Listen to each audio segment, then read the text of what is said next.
Welcome to today's webinar event. My name is Joshua. I'm hoping everybody can hear me okay.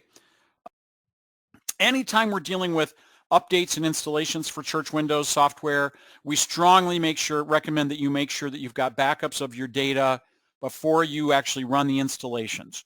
We hope you're backing up the data regularly anyway, okay?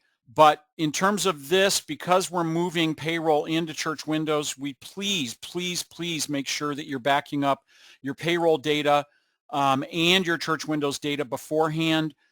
We just want to make sure that you've got those in case we need to. If there is a problem with the migration of the data and there's a potential that could occur, our developers are going to need a backup of your payroll data before you attempted to convert it, okay? It is as simple as going into system administration under payroll, backup data, choosing the location where you're going to back up the data.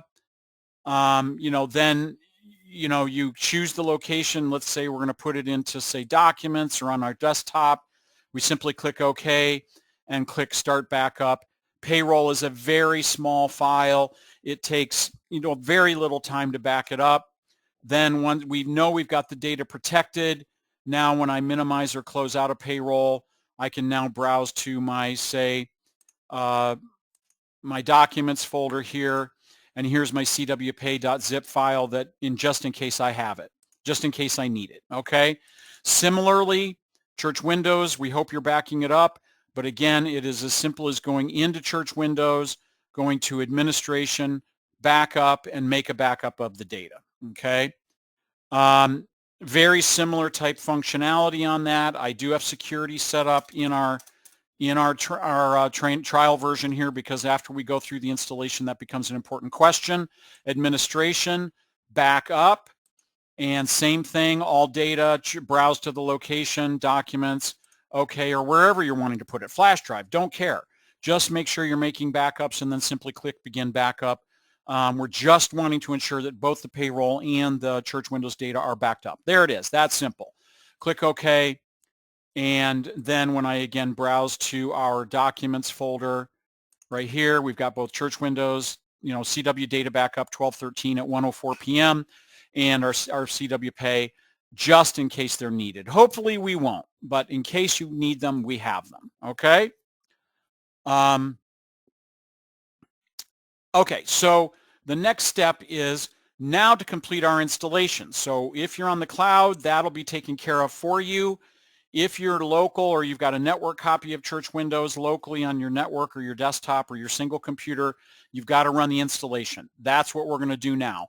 We have the peace of mind knowing that our data is backed up and protected, okay? So right here's my installer. I'm going to go here. I'm going to double click on that, and it should now pop up and ask me if I want to make changes to my computer. We're going to click yes. It'll take a few seconds here, but it should begin my installation. There is no update for SQL Server on this installation. It is still all using SQL Server 2017, okay? So here it's just telling us, the installation for Church Windows. Please make sure to check your Windows updates and make sure that you have nothing pending. It's saying the following locations will be updated. You've got to make sure that you're updating both your server and your workstation machines, all of them to version 24. We're getting the typical installer messages. This may need to install or update various components. We click OK. Now our Install Shield wizard is going through the installation process. Couple things. If Church Windows is networked, but payroll is not, then the conversion will occur on the payroll computer. I'm going to say that again. If Church Windows is networked, but payroll is not, the conversion will occur on your payroll machine. If both Church Windows and payroll are both networked, then the conversion will occur on the server computer, not the workstation, okay? So very important distinction. This is good because this installer gives us a few seconds to kind of talk about some stuff, okay?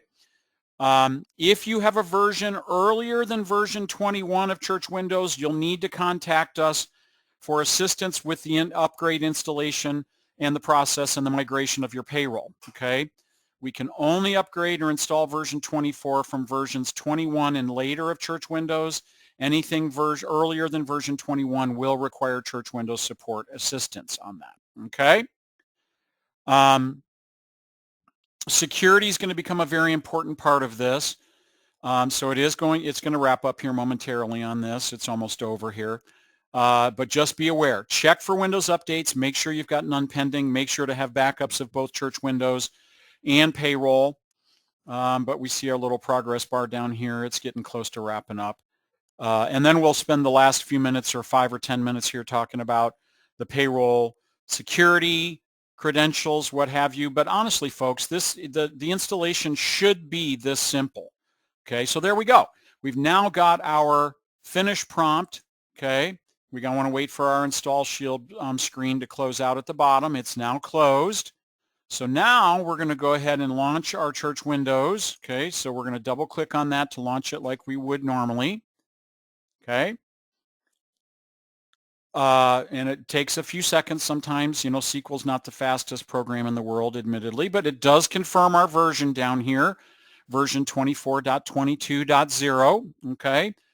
22 being the year it's released, the version number 24, and the .0 represents we've got a base version, no patches or upgrades on that. So here, it's now prompting me for my usernames and passwords to get into Church Windows, okay? None of that stuff should have changed. If you don't have usernames and passwords to get into the software, great. We strongly recommend you rethink that. I mean, of course, security protections just simply ensure that the Church Windows data is protected and secured. It does allow you for a more robust and ironclad audit trail when a username and password is set up for everyone who gets into the software. And we're going to talk about security here momentarily. So I'm going to enter my username and password that I have to get into the software and click OK. Notice now, here's our version 24 home screen, and on our payroll module, have a little lock icon, okay? Basically, the software is now constructed as part of the conversion process that if everyone is locked out of payroll until the security administrator for Church Windows sets that up or allows that to occur. This is important. None of our payroll, because the old payroll security credentials were separate from Church Windows, we were unable to be able to merge those payroll or bring those payroll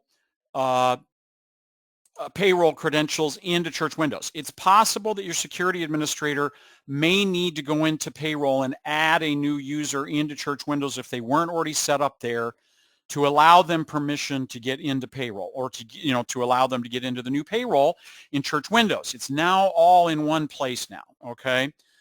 In either case, if your payroll administrator is set up in Church Windows already, we still have to go into a security to allow them. Everybody's going to be denied access to payroll. There's lots of sensitive information here. Pay history, least of all, but most notably things like social security numbers, addresses, names, okay? So the software is now coded where everyone, including your security administrator, is denied access. I am the security administrator for our Church Windows, so I can now go into administration and security, okay? All of my usernames will be listed down the left here. That tells me I'm a security administrator. Excuse me. But if we now go to the payroll, notice the new payroll tab here in the upper right corner, okay? I can now check allow user access to payroll module, okay? That then allows me to get into that. If I'm not the person who should be the payroll administrator, so let's say Nathan Thomas is, I now have to click on his name and then go to my payroll tab and check allow user access to payroll module, okay? Once I check that, we notice now we're kind of back to a granular level of control for what we allow the payroll administrator or person to do, which is going to allow everybody the ability to do that, to do everything until we change that.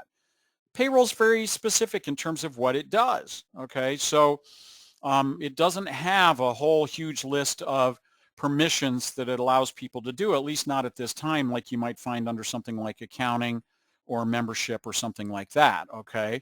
But it does have view, create, modify, and delete capability where warranted or necessary, okay? But sure, I can set multiple people to allow them access into payroll if I wish, okay?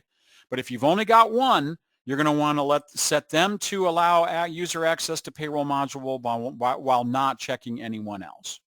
Okay. So if I go into mine and I uncheck allow user access to payroll, but I leave it for Nathan and simply click save and close, notice mine still has a lock on it. Now if I close out of Church Windows and relaunch, okay, it's already running. Sorry, folks. Sometimes I get a little hasty on that. It should now attempt to log into our Church Windows, okay? So if I now type in Nate, because we're still haven't even migrated the data yet, folks, okay? That still has to occur. I could do that, but my user can as well. But we now notice that since he is now set up as the payroll person, it still says trial. Why? Because I still have not merged or migrated my data from my payroll database into Church Windows. Again, the person who has access to get into payroll is going to be the one that does that. If your administrator, computer administrator does it, great. Or not. If your payroll person does it, great. But it just has to now say trial. It cannot have the lock. Okay? So now when we click on the payroll, it's now going to pop up and say, this module has not been activated and will run as a version for 90 days. You click yes if you've purchased a license key, or no if you'd like to continue using the trial version. Frankly, folks, it doesn't matter what I choose on this, okay? It's going to allow us to be able to do either one, okay?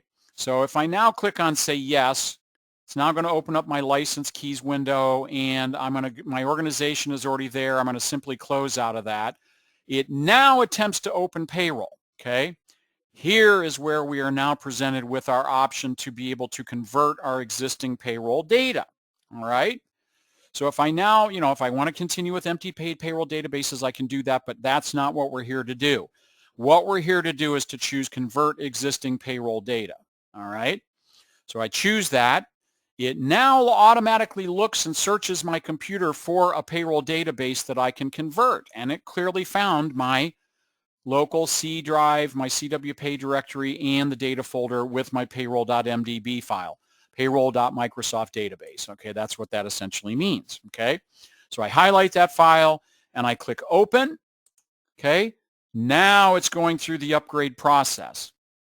It's actually converting the payroll database, the old Access payroll database, from my old payroll program into the main SQL database for Church Windows. It's now actually upgrading this database to Microsoft SQL or SQL 2017. You notice it's going very quick. Even we've got 20 plus years worth of data in here, and it's migrating the data all those years. Didn't take long. It's a very small database. When it's done, it says payroll is now successfully converted and integrated into Church Windows. It says please check over your data in the new payroll module. Contact support if there are any issues. When you're comfortable, you may uninstall the original payroll application. It'll say it needs to exit at this time, and it does exit out of payroll, but we now notice that the home screen for Church Windows now no longer shows trial. It now shows payroll is accessible for the user who has just completed the upgrade. Okay, in this case, Nate. All right. If I now click on payroll, it should now open to our main payroll home screen. And yes, now you'll want to go into things like your, say, employees, contractors, take a look at those folks, look and see, do I want to show contractors or employees? But I can now go through my employees and examine those, look at all of their setup, are all of their account numbers here, set up. So pay hours and rates. Is it showing the appropriate expense accounts for, their pay labels? Is it correctly set up for things like allowances and deductions with their respective accounts, etc.? Okay. So again, this is how the payroll upgrade process works. Okay. Let me take a quick look through here, my notes here that I've made a note on this. Okay. So again, as I stated before, if your payroll person was only set up in the payroll module with login credentials, you may have to go into security in Church Windows, or as administrator for security for Church Windows will need to go into the security system or security section of Church Windows and add them into into the security portion of Church Windows. Very simple. You go into it, admin. Again, my person, Nathan Thomas here, is not a security administrator. Okay, he does not have access to security screens. He cannot add them. I can. So I would have to go into, log out as him, go into Church Windows.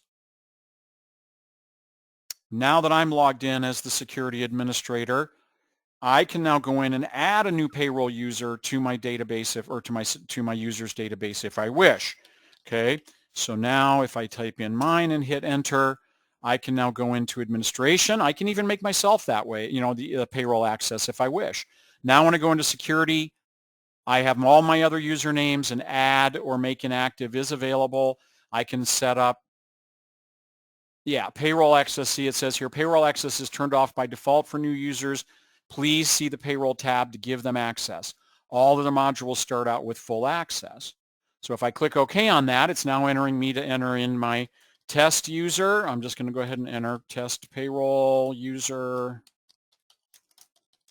I can now set them up with a username, and I can set them up with initially a password. Won't necessarily give them access to security screens, but I can go to payroll and check allow user. I can go to things like accounting.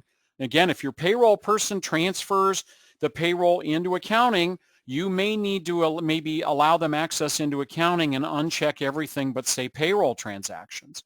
Okay. Again, it really depends on what they do. Okay.